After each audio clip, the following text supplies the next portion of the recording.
O que moveu?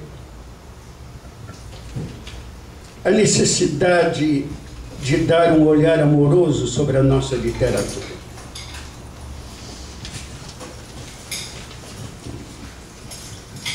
Eu, quando saí de secretário-geral da academia, voltei para Guarapari, para o Paiol da Aurora, uma biblioteca imensa que nos anos eu consegui armazenar. Eu comecei a trabalhar com o objetivo de tentar mudar as coisas. Porque eu não aceito e eu não aceitava, eu não aceitarei esse sistema de rascunho de outro rascunho, de citação de outra citação, da falta de originalidade nas histórias de literatura, na repetição, no processo simplesmente pedagógico que se transforma numa verdadeira armadura. Se Davi tivesse que lutar contra Golias e usasse de armadura, ele teria sido derrotado. Saul quis dar a Davi a armadura e ele atirou longe a armadura.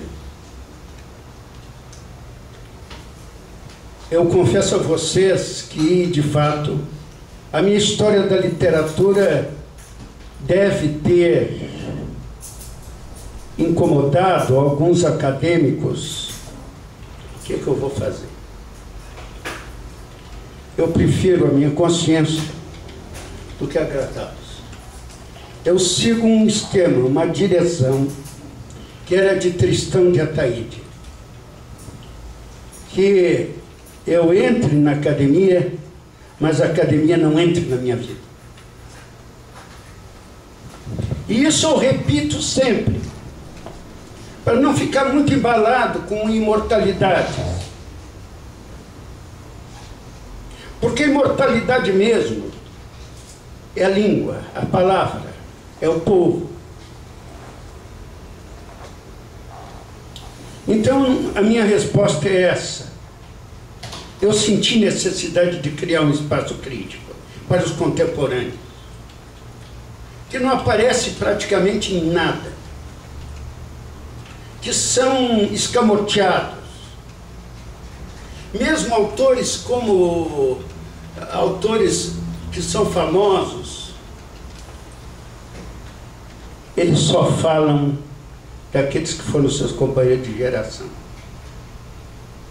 Como um marechal que está cheio de medalhas e não se preocupa mais em ter medalha mais nenhuma.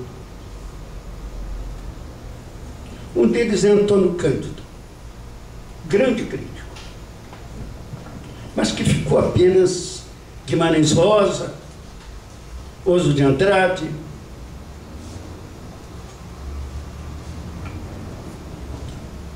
E nós precisamos nos debruçar sobre a literatura hoje. Um João Baldo Ribeiro, um Moacir Scria, que era meu amigo, eu recebi na casa de Machado,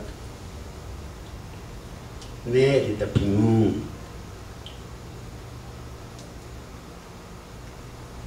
e tantos outros. Nós temos que nos voltar para os nossos contemporâneos. E depois, um outro polo, Luiz Horácio. Toda a história da literatura é dividida em gêneros. Romance, romance. Poesia, poesia. Ensaio, ensaio. E eu, na minha história, eu defendo que não é o gênero que determina a linguagem, é a linguagem que determina o gênero. Nós podemos ter poesia em Guimarães Rosa, e temos no mural do Grande Sertão Veredas, Temos ali também sociologia.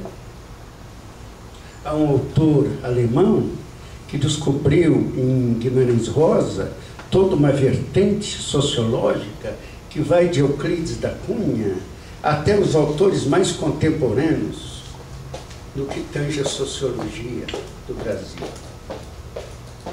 Então, também a ficção, Clarice Lispector. De repente, Clarice Lispector, a gente está lendo um texto de ficção e ela tem uma epifania, o êxtase. É um instante absolutamente poético.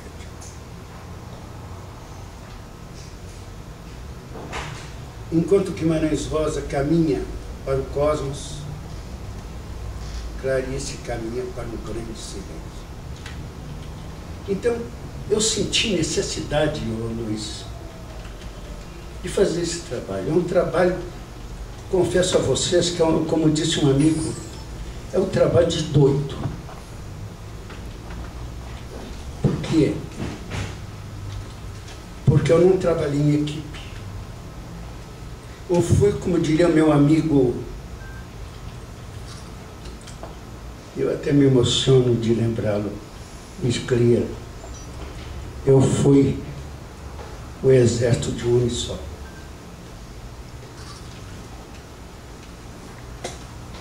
Porque o problema, exatamente, de equipe, é que um pensa de um jeito e o outro pensa de outro, e não há unidade na obra, como aconteceu na obra de Afrânio Coutinho. Cada um pensa diferente. E eu prefiro ter uma unidade na correnteza do pensamento. Agora, o que eu gostei, entre tantas manifestações, também houve manifestações muito favoráveis. Eu tenho lá os meus arquivos de e-mails, de mensagens. Nelly Novaes Coelho, por exemplo, disse que eu criei um novo estilo de literatura. Eu acho que ela tem razão. Porque é linguagem. A história da literatura tem que ser linguagem. Tem que ser bem escrita.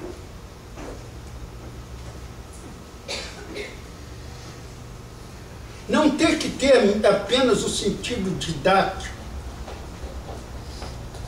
Tem que ter o sentido de obra literária.